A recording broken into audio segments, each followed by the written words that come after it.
Salut, salut tout le monde. Bah écoutez, bienvenue. Je salue la famille. J'espère que vous allez bien et que vous êtes prêts à prendre des notes sur les bases de l'alimentation. Parce qu'on a tendance à focaliser sur l'assiette, mais on focalise beaucoup moins sur la mise en place. Et c'est de là que viennent toutes les difficultés. Salut. C'est de là que viennent toutes nos difficultés, tous nos complexes, toute notre culpabilité. Et tout notre, parfois même, ça peut même aller jusqu'à provoquer des troubles alimentaires lorsque l'on n'est pas conscient que toute modification dans son mode de vie demande du temps, demande de la connaissance, demande de la compétence, demande surtout de la patience. Vous l'avez compris, hein. Moi je vous vends pas du rêve en vous disant 3 points, 4 virgules, 5 points d'exclamation, et vous allez radicalement changer votre vie. Je suis pas une vendeuse de rêves, je fais pas de miracle. Par contre, je peux vous garantir qu'en mettant ces choses-là en place, vous arriverez à faire une transition qui sera pour vous sereine, apaisée et pérenne. Alors, l'alimentation anti-inflammatoire, pourquoi? Parce que vous l'avez compris, comme son nom l'indique, elle est anti-inflammatoire. Vous le savez, l'endométriose est une pathologie chronique, inflammatoire, récidivante, dégénérative, débilitante aussi, c'est-à-dire qu'elle est de pire en pire en fait et qu'on arrive dans des états de catastrophiques tellement on se sent mal. Et donc réduire l'inflammation aura pour impact de réduire la douleur, ce qui aura pour impact d'améliorer la qualité de vie. Et en fait, c'est mécanique. Vous augmentez l'apport en alimentation antioxydante, vous diminuez la capacité à faire de l'inflammation systémique et chronique. C'est QFD, je veux dire ça, c'est jusque-là, pas besoin d'être un scientifique, hein. Si vous mettez pas d'essence, eh ben, il n'y aura pas de feu, quoi. Je veux dire, voilà, sachant que bon, nous on a tout le reste qui est là, puisqu'on a une pathologie chronique. Et le but de l'alimentation, c'est vraiment en réduisant la douleur, vous allez réduire la fréquence des crises, réduire leur intensité, et par voie de conséquence, réduire la consommation des médicaments. Or, les médicaments ne sont efficaces que sur une durée. Faut pas se leurrer. Je pense qu'on a toutes connu ici des épisodes où on prenait beaucoup de Doliprane et ça a marché 1 an, 2 ans, 3 ans. Puis maintenant, on prend des Doliprane ou des cachous, c'est pareil. Vrai ou faux? Lève un doigt si t'es concerné. Moi, je pourrais même lever les 10. Et ça, c'est normal. Donc, l'objectif de l'alimentation anti-inflammatoire, de façon plus sérieuse, c'est donc de réduire la douleur, l'intensité, la fréquence des crises. C'est vraiment ça l'objectif. Moins vous avez de crise, moins vous aurez besoin de prendre des médicaments. Moins les crises seront violentes, moins vous prendrez des médicaments forts. Tout simplement. L'objectif, c'est pas, je dis non aux médicaments. L'objectif, c'est de plus en avoir besoin, tout simplement. Ensuite, pour ce qui est, par où commencer? Alors avant de répondre aux questions techniques, est-ce que ça améliore ceci, est-ce que ça réduit cela, est-ce que ça favorise la fertilité, etc. Avant de répondre à ces questions, sachez bien une chose. D'abord, il vous faut commencer par un journal alimentaire. Déjà, commencez par comprendre comment vous vivez. Parce qu'en fait, on se lève le matin et après, on est en mode mécanique, en mode parfois entre guillemets robot, et on réinterroge pas sa vie. Ce qui fait qu'on n'a pas conscience de notre mode de vie, et on a l'impression que la manière dont vivent les autres, c'est la manière dont nous on vit. C'est faux.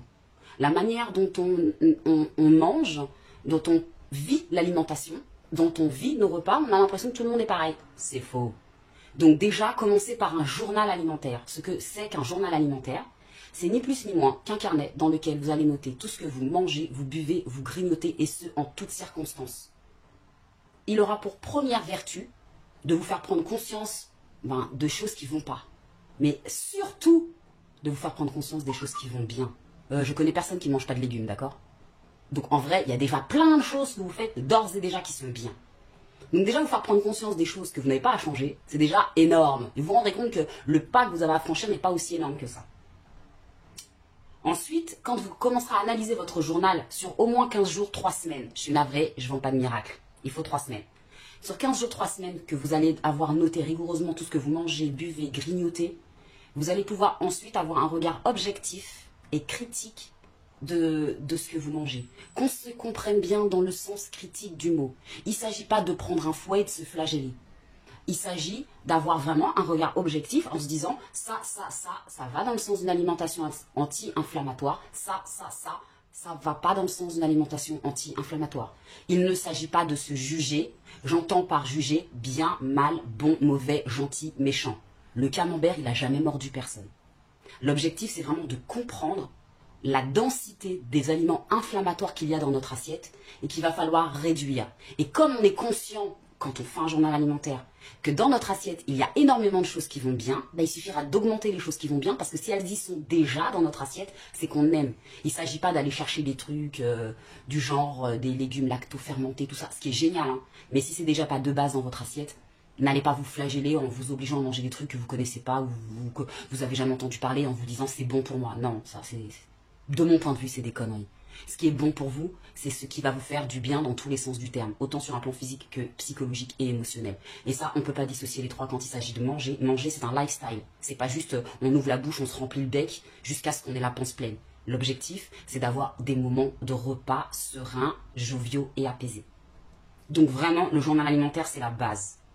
Une fois que vous aurez pris ce journal alimentaire, que vous aurez analysé de façon critique et objective et sans jugement, j'insiste sur le sans jugement, je vous invite aussi dans le même temps à visionner, à écouter, à lire des articles, des podcasts, des vidéos sur l'alimentation, sur l'agro-industrie et sur tout ce qui gravite autour de l'alimentation en général pour que vous compreniez comment aujourd'hui le monde occidentale et hyper industrielle et la société de consommation dans laquelle on est a formaté notre pensée et a construit son offre commerciale. Faut pas se leurrer, hein, c'est pas nos potes, hein.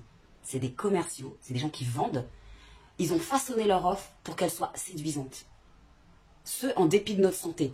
Pas parce que ce sont des gens mauvais, simplement parce que c'est pas leur métier en fait. Leur métier sont des commerçants, ils vendent des produits. Donc l'objectif c'est de rendre leurs produits séduisants pour nous. Des produits qui soient attractifs pour nous. Des produits qui nous chatouillent le regard, qui flattent l'ego, qui nous donnent... par exemple, je regardais un reportage sur Starbucks. Comment est-ce que Starbucks est devenu Starbucks alors qu'ils vous vendent un café dégueulasse à 5 balles? Ben, tout simplement en étant assez souvent dans les promotions des films, de manière à ce que les gens qui se reconnaissent, enfin qui voyaient dans les films, dans les séries, les Swift, les sociétés d'avocats, les trucs avec des avocats, des working girls, tout ça, avec leur Starbucks hyper pressé, à bassi, il y a les meufs qui courent partout et tout, genre avec des postes hyper bien placés. C'était une façon de nous vendre du rêve et c'était une façon d'affirmer un certain statut social. Il y a une certaine image, identité sociale, pas statut mais identité sociale. Et donc du coup, quand vous prenez votre Starbucks à 5 balles dégueulasse avec votre truc dans le métro, c'est une façon de vous dire j'ai pas le temps donc je fais. Ça a été vraiment tout un travail. Faut pas se leurrer. Tout ça c'est instrumenté. C'est vraiment instrumentaliser notre pensée et les mécanismes et les biais cognitifs en fait. Donc du coup, si les gens qui nous vendent des produits savent le faire au détriment de notre santé, on devrait être capable de faire la même chose au service de notre santé, vous ne pensez pas? C'est pour ça que je dis le savoir, c'est le pouvoir, et pouvoir, c'est pouvoir passer à l'action. Si vous n'avez pas le savoir, vous n'avez pas le pouvoir. Si vous n'avez pas le pouvoir, vous ne pouvez pas passer à l'action. Donc le savoir, c'est le pouvoir. Si aujourd'hui sur le groupe, je partage énormément de reportages, comme on m'a dit une fois que je me targue de partager des sources scientifiques, non, je ne me targue pas en fait. C'est que personnellement, ce qui m'a convaincu, c'est de lire que la société de consommation ne va pas dans le sens de la santé, mais va dans le sens du système de la récompense, vous voyez. Ça va c'est dans le but de flatter mon ego, dans le but de me donner une identité.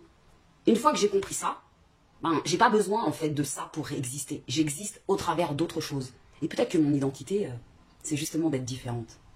Alors, comme je l'ai justement dit, je parle bien de différence. D'accord ? Le fait d'être différent, d'être soi, d'être unique. Et pas de vouloir, malgré nous, hein, parce que tout ça, c'est des biais cognitifs qui sont utilisés par la publicité. Donc, le but n'est pas de ressembler à ces icônes que l'on voit un peu partout, mais vraiment d'être nous-mêmes une icône.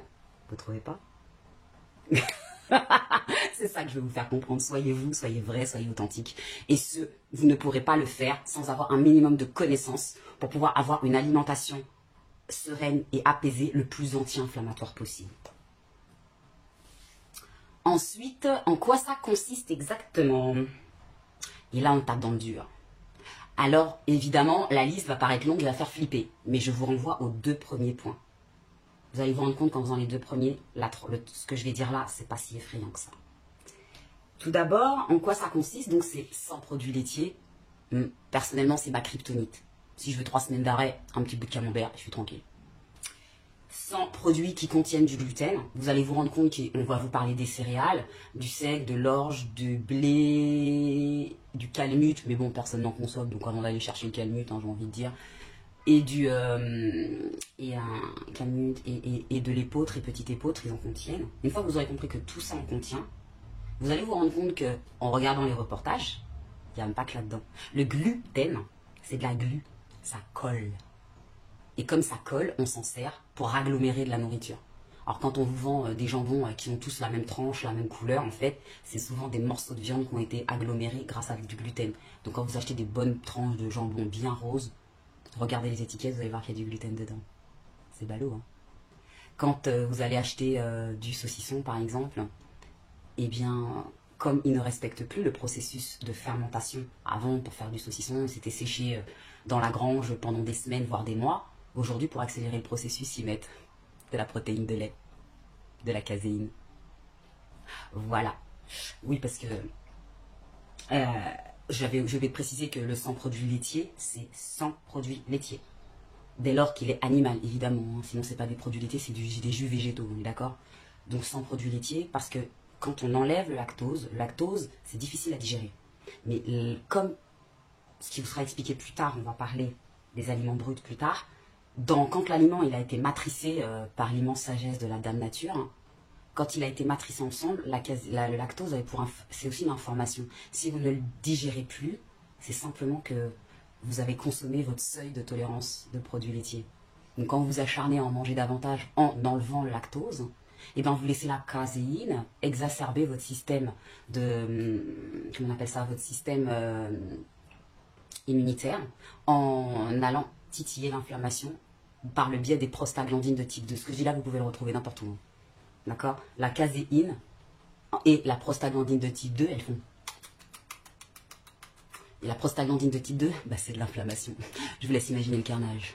Quant au gluten, en fait, eh ben, il tapisse tellement bien votre estomac qu'il va faire des nœuds de colle un peu partout, ce qui fait que vous allez risquer la malabsorption, et en ayant de la mauvaise absorption des nutriments, bah, vous pouvez acheter tous les oméga 3 à 15 millions de dollars, tous les compléments alimentaires à 12 millions de dollars, en fait, ça va aller de là à là. Vous avez compris? C'est pour ça que c'est intéressant vraiment, parce que tout va dans le même sens, dans le sens de votre santé, mais il est très important pour ça, commencez par hacker votre cerveau. Ensuite, sans produits industriels transformés, évidemment, on cuisine. Ça, malheureusement, c'est le prérequis de base. Et si, comme moi, vous n'aimez pas, moi, j'aime encore moins être malade. Mais comme vous, je suis pas... Moi, je suis fille de cuisinier. Mes parents sont connus à l'école hôtelière, d'accord? Je n'aime pas faire la cuisine. Et je vais squatter chez ma mère pour bouffer. Ou chez ma soeur. Je n'aime pas ça. Et j'ai le droit. Voilà. Maintenant, je n'aime pas manger n'importe quoi. Parce que bon, après, quand on a une certaine éducation, entre guillemets, éducation culinaire, les trucs tout faits comme ça n'a pas de goût. J'ai l'impression de bouffer du carton, j'aime pas. Mais en attendant, j'en mange pas pour cette raison, donc je cuisine. Vous voyez le truc? Et enfin, la base, c'est cuisiner avec, maintenant qu'on a fait le tour des 100, avec des aliments le plus bruts, bio, locaux et de saison possible.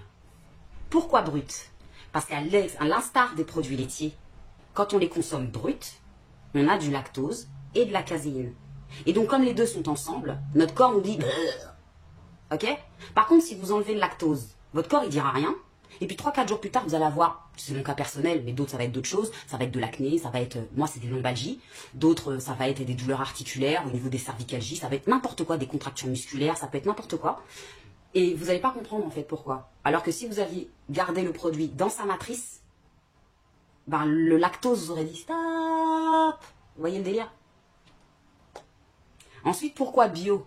Pas parce qu'on est des bobos parisiens et que nous on peut le faire, hein, mais parce que qui dit bio, quand je dis bio, hein, vous comprenez l'idée du bio, il ne s'agit pas d'acheter un truc estampillé bio, d'accord, mais de quelque chose qui est le plus, dans les circuits le plus court possible, parce que ça a deux vertus. La première, qui consiste à manger des produits avec le moins de toxines possible. Parce que vous voyez partout sur les réseaux, à la télé, des cures détox et j'en passe et des meilleurs. En fait, vous savez que manger anti-inflammatoire, c'est détox, hein, par définition. Moins vous ingérez de toxines, votre corps il se dit « Ouh, elle m'a pas donné trop de caca, là je vais pouvoir en libérer un petit peu. » Parce que si je relargue tout d'un coup, je la mets par terre. Votre corps, il joue bien son rôle. Franchement, il n'y a pas plus fidèle.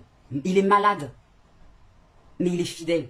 Donc il va pas nous mettre en vrac s'il sent qu'il peut pas tout relarguer. Donc il va stocker, il va stocker. Et toutes ces toxines, on les stocke sous dans nos graisses. Donc faut laisser notre corps libérer petit peu par petit peu, histoire de pas nous mettre par terre. Donc l'alimentation anti-inflammatoire, l'alimentation anti-inflammatoire, pardon, c'est la meilleure des détox. Il n'y a pas mieux comme détox. D'accord? Avant d'aller chercher les trucs de cure de jeûne et tout, j'ai jeûné aussi. Hein. Mais moi, j'ai jeûné, ça faisait 4 ans que je faisais un régime anti-inflammatoire, d'accord? Et franchement, ça s'est passé crème. Celles qui l'ont fait après, jamais, enfin, en ayant une alimentation industrielle transformée, enfin, conventionnelle, je peux vous assurer qu'elles ont très mal vécu leur jeûne. Et en plus de ça, nous, comme on a un terrain douloureux, je vous cache pas le niveau le seuil de douleur qu'elles ont pu atteindre. Donc je vous le dis, d'abord, on mange tranquille anti-inflammatoire, avec des aliments le plus brut bio possible, locaux et de saison. Pourquoi? Parce que s'ils sont locaux, il n'y a pas eu 4 millions d'heures de transport, on les a donc cueillis à maturité. Pour les cueillir à maturité, il faut qu'ils soient de saison, CQFD. Hein, CQFD. Donc le plus bio, local, brut et de saison possible. Et j'insiste sur le possible. Encore une fois, je renvoie à mon expérience personnelle. Je déteste les aliments d'hiver. Les fruits d'hiver, je n'aime pas, je ne mange pas, je ne peux pas. En général, c'est là que je fais mes crises, par exemple. Alors que là, il fait beau, il fait super chaud. Je fais quasiment pas de crise. Mes règles, elles arrivent, c'est tout juste si je les sens. Je dis pas que c'est la panacée, qu'on soit clair, mais ça va, franchement. Voilà, au vu des écarts que je fais.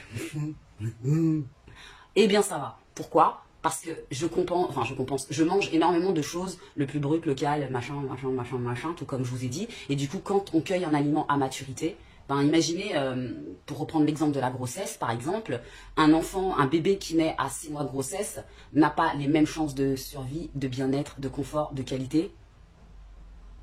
Ah ouais, la salicorne, j'en ai rêvé cette nuit, demain je vais m'en acheter, c'est clair. Et aura moins de chances d'être bien, d'avoir de la santé et sera plus fragile qu'un enfant qui est né à terme.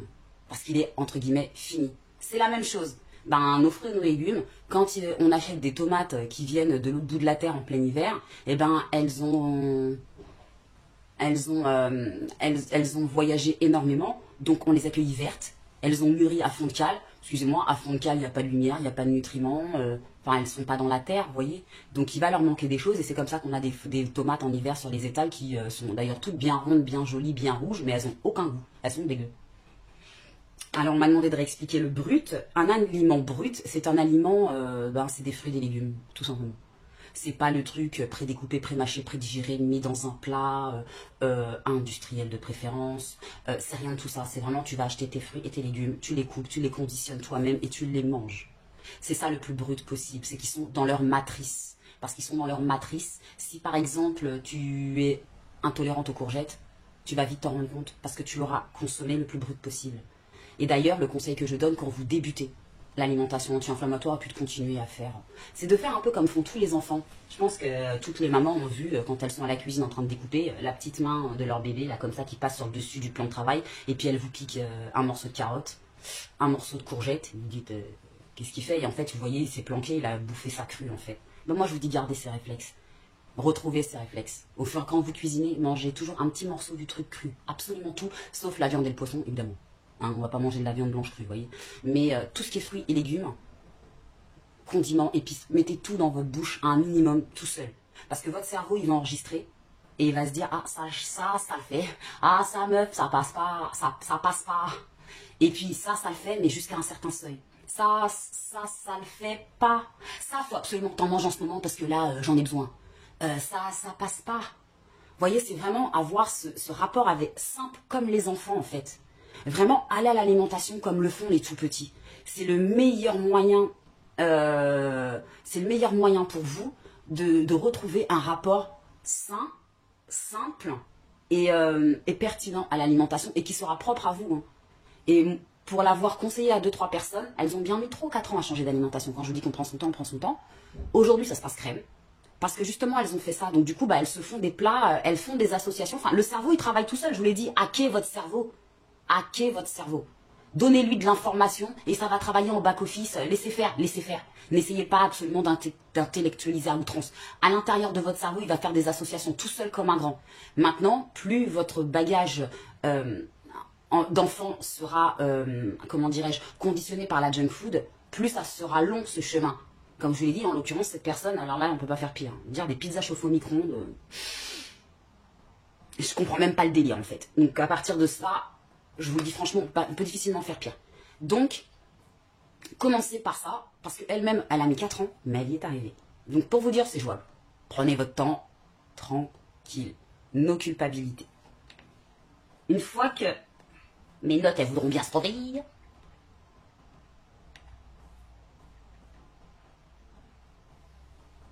ensuite, pour ce qui est le strict ou le mieux, moi personnellement, je pense qu'il faut juste bien faire. On fait de son mieux. Parce qu'aujourd'hui, le niveau que vous avez aujourd'hui, c'est pas le niveau que vous aurez dans 4 ans. Et que dans 4 ans, vos circonstances de vie seront telles que peut-être que vous allez revenir à un niveau pire que quand vous avez commencé. Ça s'appelle la vie. Donc inutile de se, encore une fois, fouetter. Ah, c'est pas bien, je suis une vilaine fille, je mange mal, bouh. Non, c'est faux. Tout ça, c'est faux. Ça s'appelle la diète culture, qui consiste à vous culpabiliser en diabolisant les aliments. C'est pour ça que je ne réponds jamais est-ce que c'est bon ou pas pour nous, parce que rien n'est bon en soi, rien n'est mauvais en soi. C'est juste qu'il y a un truc, ça ne correspond pas aujourd'hui à tes besoins physiologiques. C'est juste ça. Quelqu'un qui est allergique aux cacahuètes, il va pas me dire les cacahuètes, c'est bon ou c'est pas bon. C'est ni bon ni mauvais, toi t'es allergique, tu vas pas risquer la mort pour manger des cacahuètes, c'est ridicule. Ben non, on va pas risquer 3 jours de crise juste pour faire plaisir à quelqu'un pour un morceau de fromage ou un morceau de pain. Soyons cohérents. C'est juste ça en fait. Avoir cette conscience que ce qui est bien pour nous, ce qui nous correspond à un instant. Et je parle autant au niveau de la santé que sur un plan psychologique.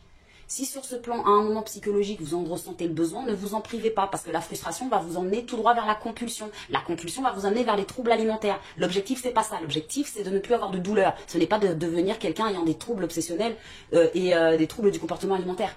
C'est pas ça le but. Le but, c'est pas de devenir boulimique, anorexique ou orthorexique. Le but, c'est plus de souffrir. Donc on ne va pas remplacer une maladie par une autre, sachant qu'en général, malheureusement, quand on a des troubles alimentaires, le changement d'alimentation est très compliqué. Et là, j'invite à être accompagné. Le groupe se veut un soutien, se veut un support logistique, si je puis me permettre, par rapport à la transition alimentaire, mais ne remplacera pas la vie d'un professionnel lorsque, après qu'on l'ait mis en place, on n'a pas tant de résultats que ça.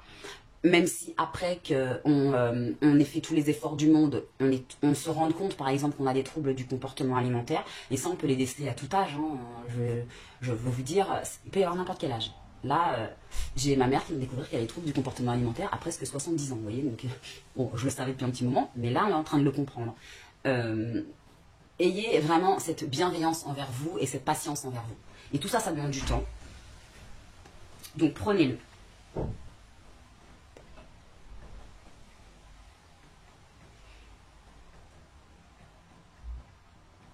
Ensuite,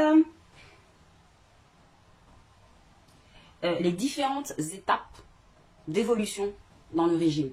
Parce que quand on a pris conscience, quand on a fait son journal alimentaire, que l'on a vu ce qui était cohérent ou pas avec un régime anti-inflammatoire, qu'on a compris en quoi ça consistait, qu'on a fait le tour des reportages, le tour vous le ferez jamais, je vous le dis, mais moi je continue, surtout quand il y a des périodes de connassitude où ça plonge un peu, je me remets dedans parce que ça m'énerve tellement que je retourne très vite à mes légumes.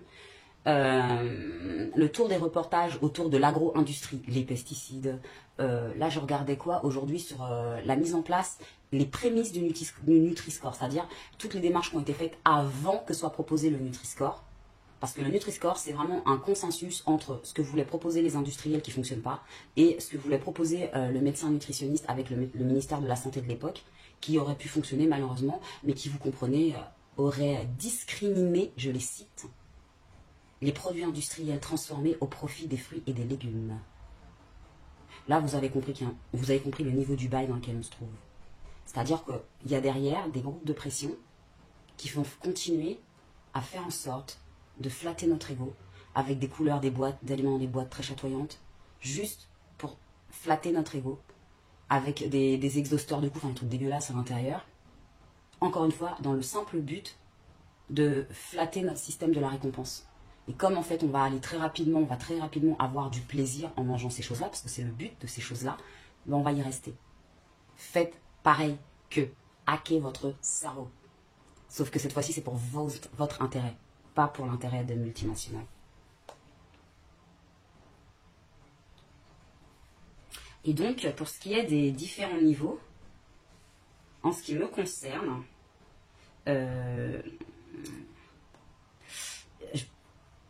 quand on débute l'alimentation et qu'on a conscience de tout ce qu'il faut mettre en place, on se dit qu'on n'y arrivera jamais. De mon point de vue, pour y arriver, il faut simplement le décomposer en plusieurs parties. Et personnellement, je suis jamais arrivée à la 3e étape, donc allez bien là où vous voulez. Du moment où vous vous sentez bien, quand je dis bien, c'est avoir des résultats sur votre santé, qui soient mesurables, quantifiables, factuels. Et qu'au niveau de votre qualité de vie, il y ait vraiment une amélioration.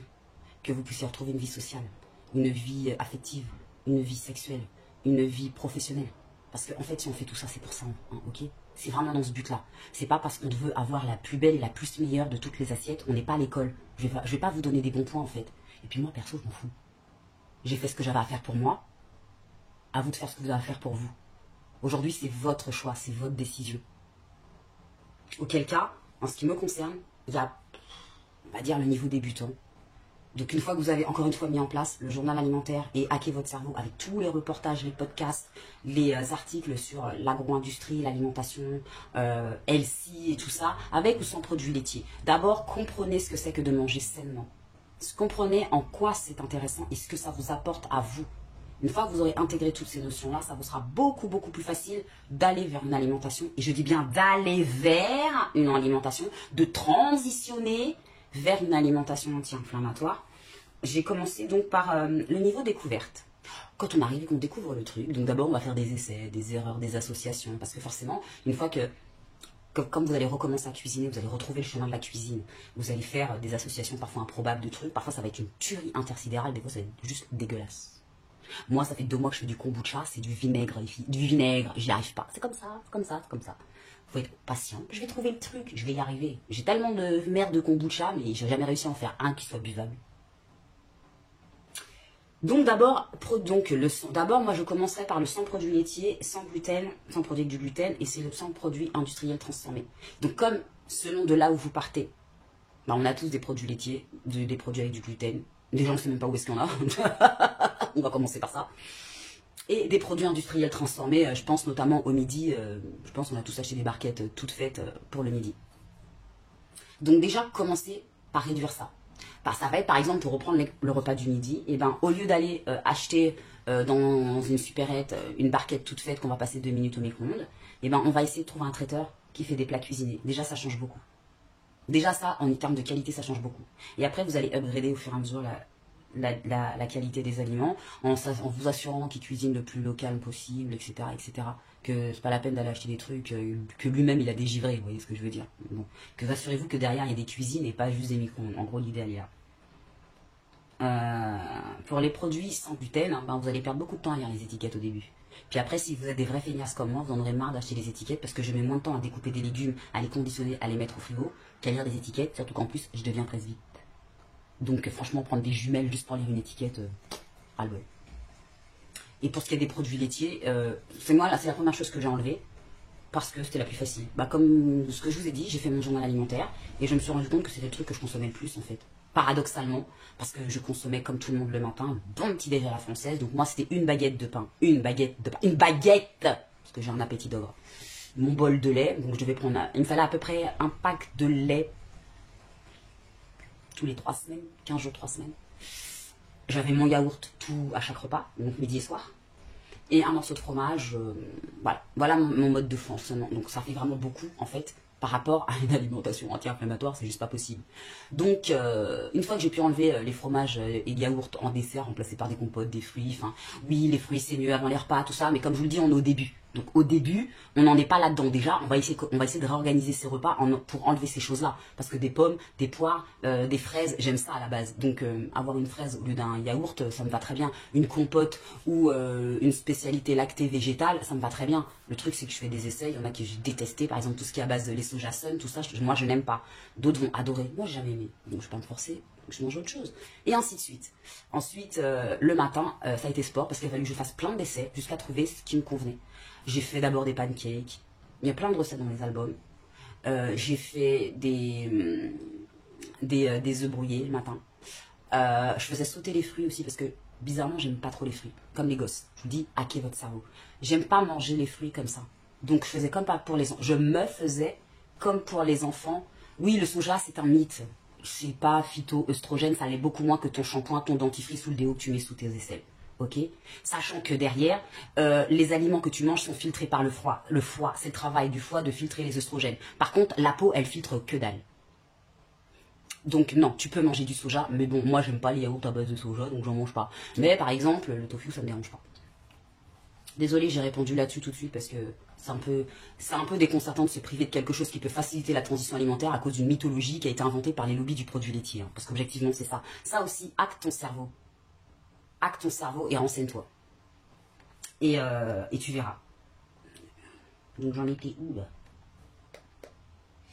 Ensuite, le niveau 2, c'est donc le niveau 1, sans produit laitier, sans gluten, sans produits industriels transformés, qui serait plutôt un niveau d'exploration. Une fois que vous avez bien découvert plein de trucs, faites des associations, que vous maîtrisez à peu près votre assiette et que vous prenez du kiff, hein, qu'on soit clair. Moi, là-dedans, le kiff, c'est la première chose. S'il n'y a pas de kiff, c'est que vous n'avez pas compris. Si vous n'avez pas compris, on continue. Ok? Tant qu'on n'a pas compris, on recommence. Et on recommence. Et on recommence. L'objectif, c'est de toujours avoir du plaisir dans l'assiette. Pas de plaisir, frustration. Frustration égale compulsion. Compulsion égale on va manger des trucs absolument ignobles et se taper des crises exponentielles. Donc, tout d'abord, une fois qu'on se sent à l'aise dans ce niveau-là, qu'on a réussi à limiter quand même énormément les douleurs, mais qu'on aimerait aller plus loin. C'est ok si t'as pas envie. Si t'as trouvé ton équilibre comme ça, ne change rien. Si tu te sens bien comme ça, ne touche à rien. Ça fonctionne. Et je le rappelle, l'alimentation, c'est pas l'alpha et l'oméga, c'est un outil. Je suis en train d'en explorer plein d'autres et j'en ai plein d'autres. Ensuite, il y a le niveau donc exploration. Donc ça reste sans produits laitiers, sans gluten. Et là, on va éviter les gras transformés et les gras et les sucres raffinés, pardon. Ce qu'on appelle les gras transformés, ça va être les fritures. Ça va être les plats industriels. Forcément, parce que dedans, en gros, par exemple, une margarine, pour vous faire de la margarine, ils vont hydrogéner de l'huile pour que ça tienne comme du beurre. Bon, au-delà du fait que j'ai toujours trouvé ça dégueulasse, donc je comprends pas, je préfère encore manger du beurre clarifié que ça. Je comprends pas l'intérêt de mettre de mauvaises huiles dans mon corps, puisque le gras, c'est ce qui va favoriser mes hormones sexuelles. C'est ce qui va me permettre de fabriquer mes hormones. Donc je vais pas aller mettre du gras de merde en fait. Je vais mettre de la qualité. Je le vaux bien. Rappelez-vous ça. On le vaut bien.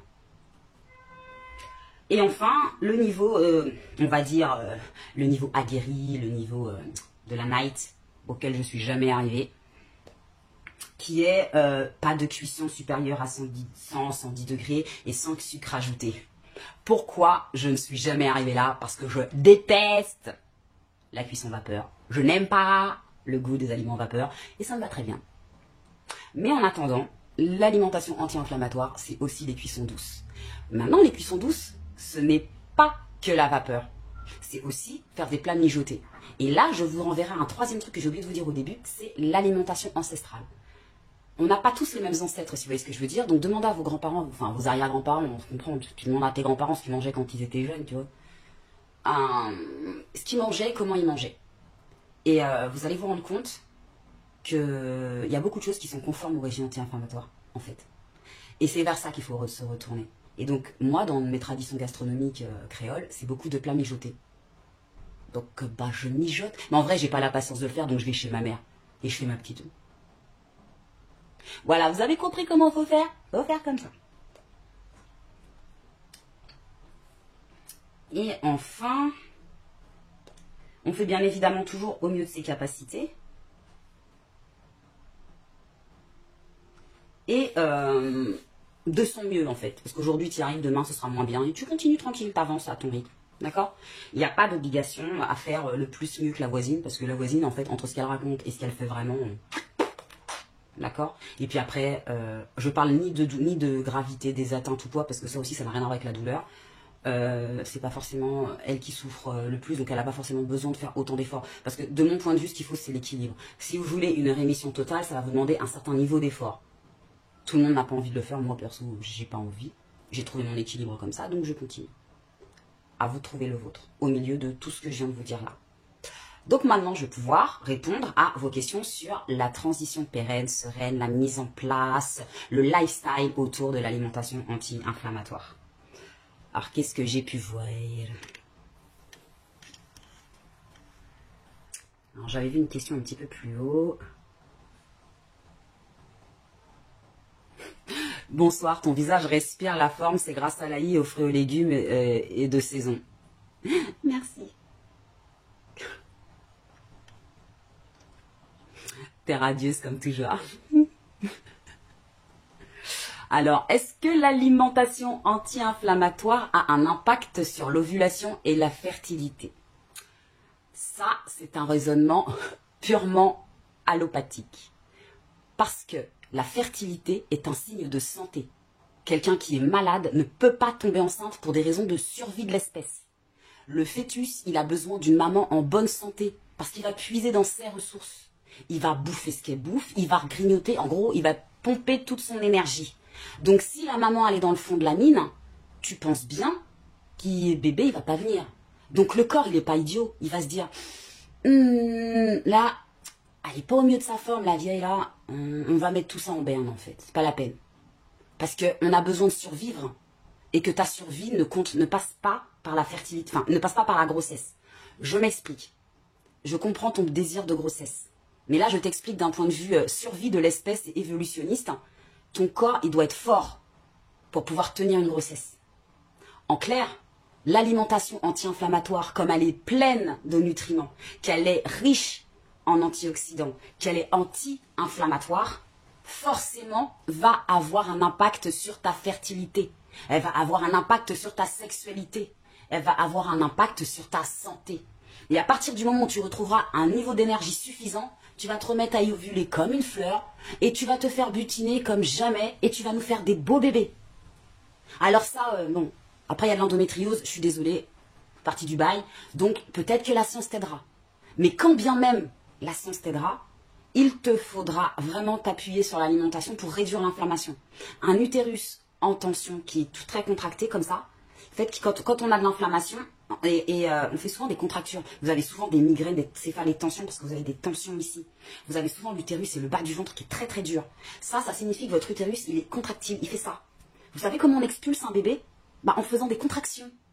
Donc si ton utérus, il est tendu comme ça, qui fait plein de contractions, l'œuf ne pourra jamais s'accrocher. Donc non seulement tu vas réduire ces contractions liées à l'inflammation, donc favoriser l'implantation d'un œuf, si jamais tu passes entre guillemets uniquement que par FIV, mais si d'abord tu fais des essais naturels, ça c'est, voilà, je suis pas médecin, je suis pas en train de te dire qu'il faut pas passer par la médecine, il faut faire comme ci ou comme ça, je te parle juste de la bouffe et de l'impact de la bouffe sur ton corps, il est évident aussi que tu auras une meilleure qualité d'ovulation. Maintenant, encore une fois, l'alimentation c'est pas tout, mais ça aide beaucoup, pourquoi? Parce que manger, on n'a pas le choix, sinon on meurt. Donc tu vas manger tous les jours, alors autant optimiser ton assiette dans le sens de la grossesse. Et des témoignages des témoignages sur ce groupe de femmes tombées spontanément enceintes après un changement d'alimentation, j'en ai des centaines. J'espère très sincèrement que tu en feras partie. Et tu sais quoi? Si tu fais pas partie des femmes qui y sont arrivées spontanément, tu y arriveras autrement. Mais tu y arriveras. Statistiquement, 60% des femmes qui ont de l'endométriose n'ont aucun problème de fertilité. Et pour le reste, elles vont passer par une PMA et je crois que c'est 25% qui n'y arrivera pas pour le reste. Ce qui en gros revient à la... Alors je sais plus, c'est une Instagrammeuse que je suis, elle avait donné les sources et je les retrouve plus, je lui poserai la question pour vous les partager. Mais statistiquement à l'échelle de la population, 85% des femmes auront des enfants. Donc ce qui veut dire que avec la PMA et avec malgré l'endométriose et avec le recours de la PMA, 85% des femmes auront des enfants, ce qui veut dire quasiment la couverture normale de la population. Vous voyez? Donc, l'alimentation, vas-y, fais-toi plaisir. Fruits, légumes, la cuisine maison, la cuisine de mémé, tu kiffes à table. Bon, du sexe, hein, parce que, hein, pas te mentir. J'avais un collègue comme ça, quand je lui ai dit que j'avais une copine qui était tombée spontanément enceinte depuis qu'elle avait changé d'alimentation, il me dit, et elle a fait quoi d'autre? Je lui ai répondu, elle a couché. Te prends pas la tête, d'accord? Je sais que c'est plus facile à dire qu'à faire, mais prends-toi ton assiette plutôt. Et le reste, si tu vois ce que je veux dire. Pour le reste, tu laisses les médecins s'occuper de ton bilan fertile, tout ça. Je dis pas qu'il sera meilleur, hein. Je dis simplement que tout va s'améliorer. En fait, d'un point de vue holistique, ton corps va s'améliorer. Si déjà tu as moins de douleur, tu auras plus de facilité à avoir des rapports sexuels. Moi, je connais personne en PLS qui a envie de s'envoyer en l'air, clairement. Or que pour tomber enceinte, c'est quand même plus pratique. Donc déjà, commence par être mieux dans ton corps. Ne plus avoir de douleurs et de contractions pelviennes. Et pour ce qui est de l'ovulation, elle sera forcément de meilleure qualité. Et évidemment, les supplémentations et tout ça, mais ça, c'est des médecins qui t'en parleront, ou si tu vas voir une naturopathe qui t'accompagnera sur la fertilité.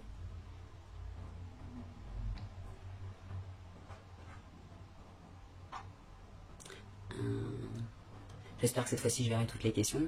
Parce qu'en ce moment, Facebook, il nous fait des trucs assez rigolos, donc je vois pas tout. Hein. Typiquement, là, j'arrive pas à redescendre.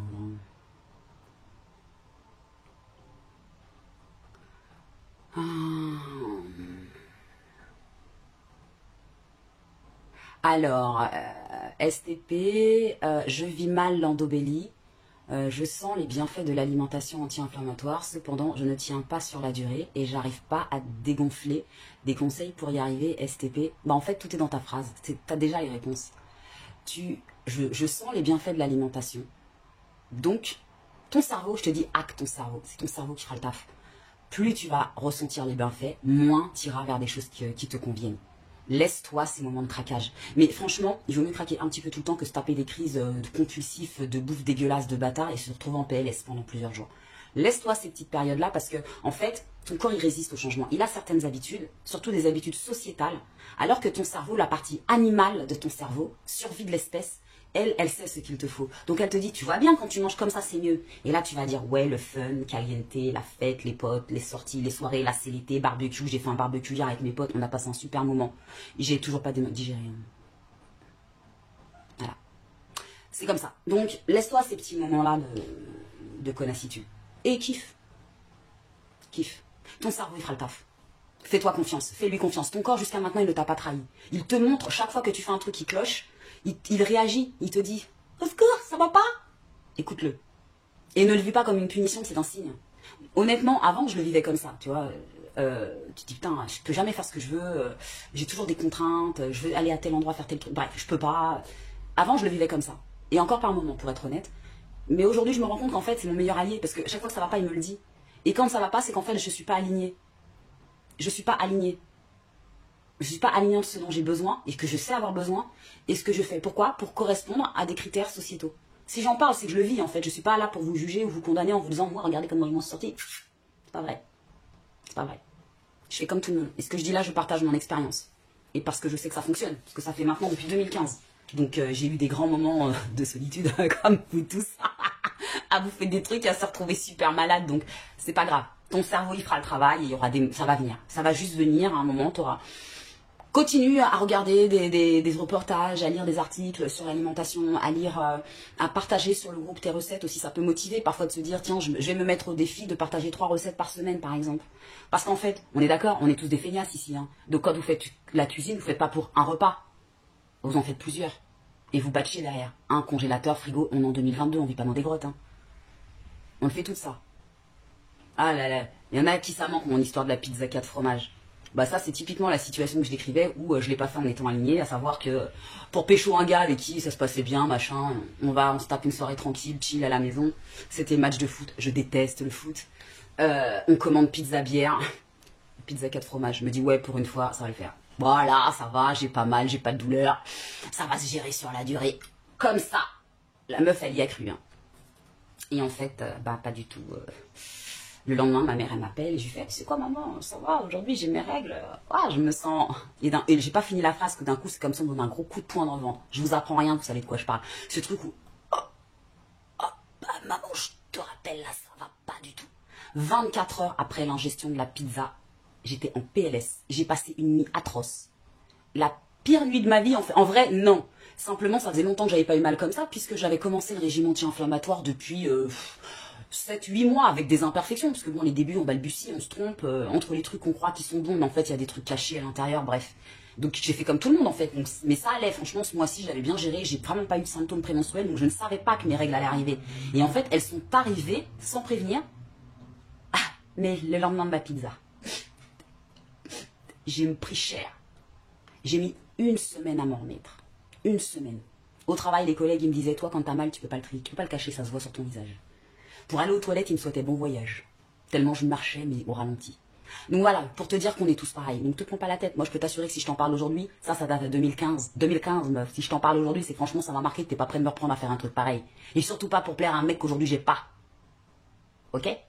Ça, c'était l'exemple le plus le plus bel exemple de la connassitude dans toute sa splendeur. Ça m'amuse aujourd'hui parce que ça montre à quel point personne ne veille mieux sur mes intérêts que moi et que le corps, encore une fois, lui, il m'a pas lâché. Il m'a prévenu, il me l'a dit, j'ai pas voulu écouter.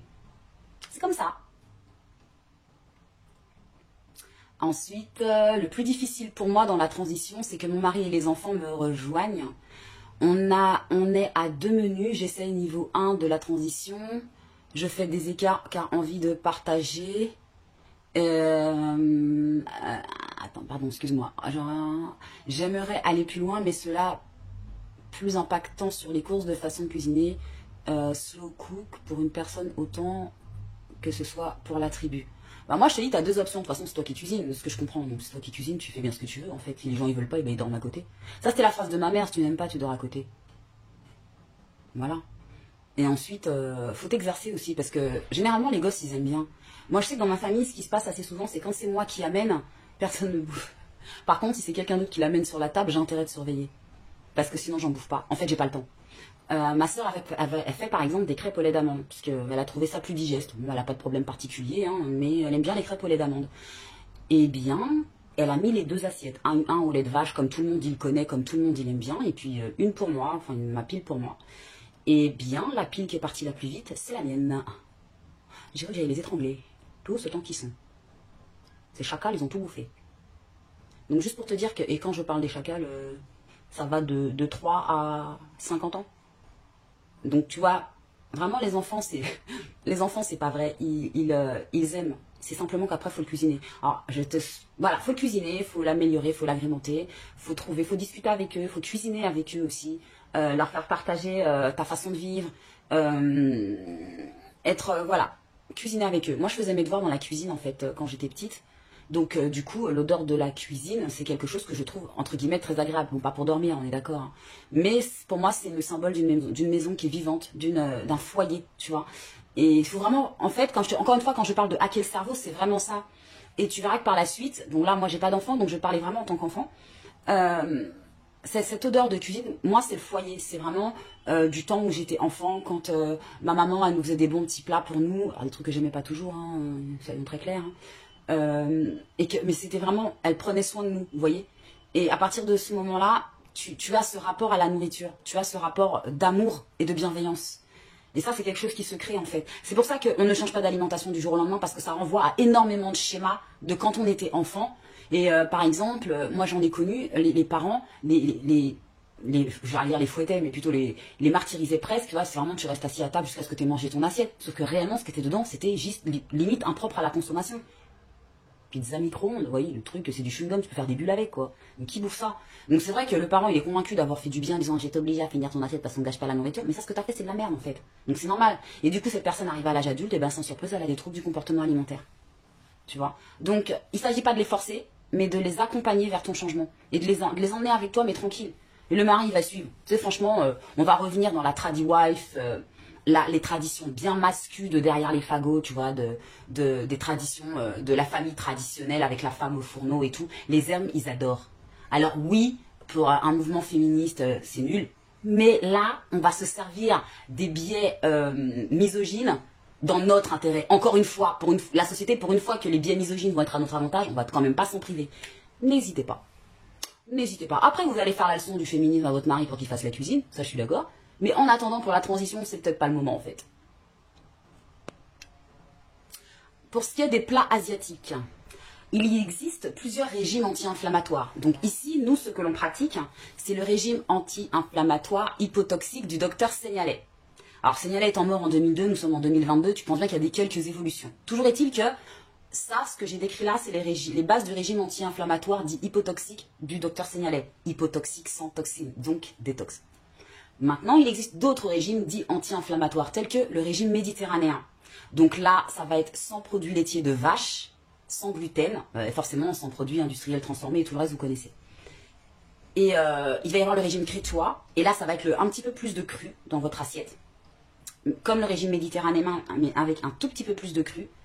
Et il va y avoir le régime dit d'Okinawa. Le régime d'Okinawa, comme son nom l'indique, est un régime asiatique. Donc pour répondre à ta question, est-ce que je peux manger des plats asiatiques? Eh mais fonce. En vrai fonce. Ils sont sans produits laitiers et sans gluten. Casse-toi le ventre.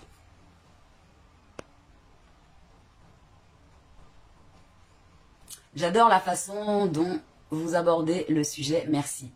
Faut que ce soit fun, hein. Merci de ce commentaire, mais il faut que la bouffe ce soit fun. Sinon, c'est des complexes, des troubles alimentaires. Et qu'on soit clair, vous allez voir beaucoup d'instagrammeuses, beaucoup de youtubeuses qui vont vous dire tout ce que je dis en beaucoup plus. Elles ont raison. Mais il faut bien commencer quelque part. Et quand à la base on est kebab et plat surgelé, on va pas se mettre demain à cuisiner avec le cuiseur vapeur de Marion, c'est pas vrai. Ça, on va juste regarder les plats cuisine, les recettes, les émissions culinaires à la télé.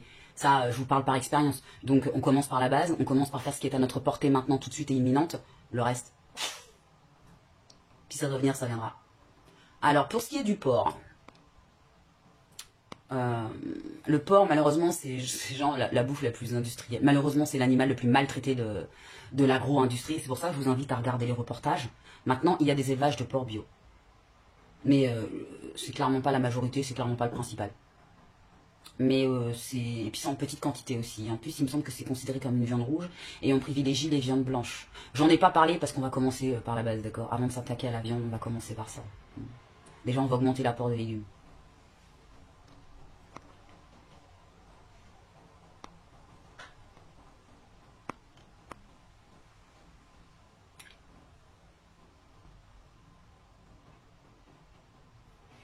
Merci Véronique, le cerveau a hacké sans forcer, merci beaucoup. Mais de rien. Moi honnêtement, je suis une feignasse, donc moins je fais d'efforts, mieux je me porte, et personnellement, j'ai procédé comme ça. C'est ce qui marche. Franchement, c'est le seul truc qui marche. Il y a des gens qui vont vous dire j'ai changé du jour au lendemain, mais après, il faut voir d'où elles partent. Moi, les personnes que je connais qui ont fait ça, c'est des personnes qui vivent à la campagne, qui ont leurs poules, qui allaient chercher leurs légumes chez le voisin d'à côté qui avait un champ, et qui allaient, avant le 100 produits sans gluten, chercher leur pain à la boulangerie. Et le mec, il avait son champ de blé derrière, il avait son moulin à farine, enfin, vous voyez le délire. C'est pas des gens qui, comme nous, faisaient leurs courses au supermarché. Donc, dire j'ai tout arrêté du jour au lendemain, en vrai, elles ont juste retiré les produits laitiers et le gluten de leur assiette. Le reste, elles le faisaient déjà très bien. Donc, c'est pour ça que je vous dis, le journal alimentaire, c'est la base. Quand vous aurez pris note de tout ce que vous mangez, et tout ce que vous aurez pris conscience de tout ce que vous mangez et de tout ce que vous faites de bien, vous vous rendrez compte que c'est des petits ajustements. Pour débuter, ça suffit. Et maintenez-vous à ce cap-là. Tant que vous voyez que vous n'arrivez pas à vous y sentir bien. C'est vraiment d'y aller par dose homéopathique. Hacker votre cerveau. C'est pas dans l'estomac que ça se passe. C'est là.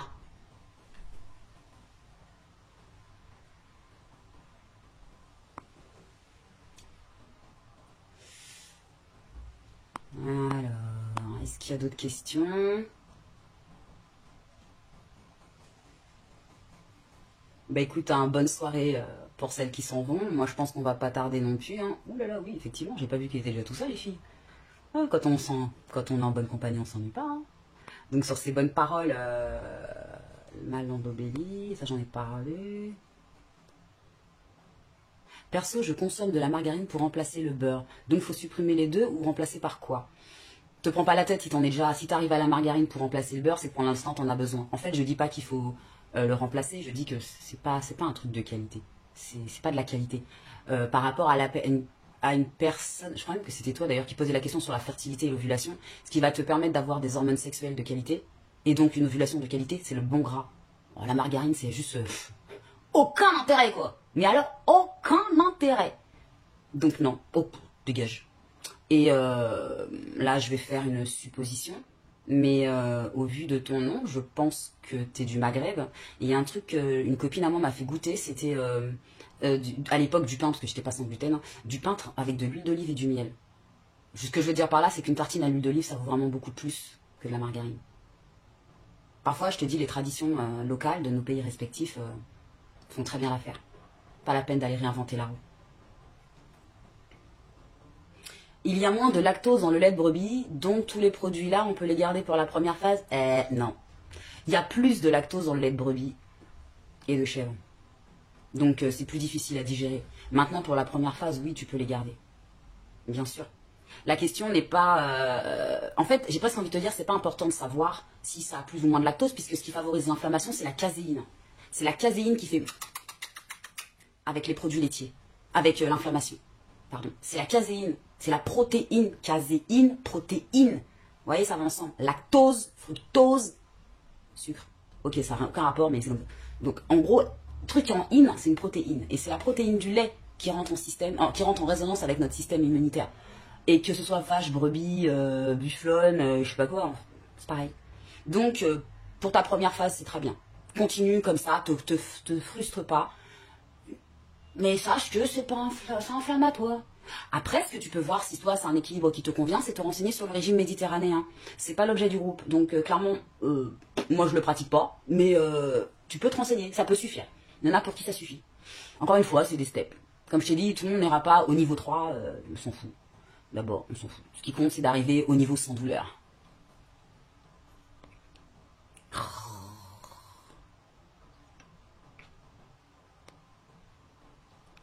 Bon, je suis désolée, mais Facebook, le plus difficile... non, ça, je l'ai lu. Endobélie. Oh là là là là, il me fatigue parfois Facebook. Il me remet les mêmes commentaires.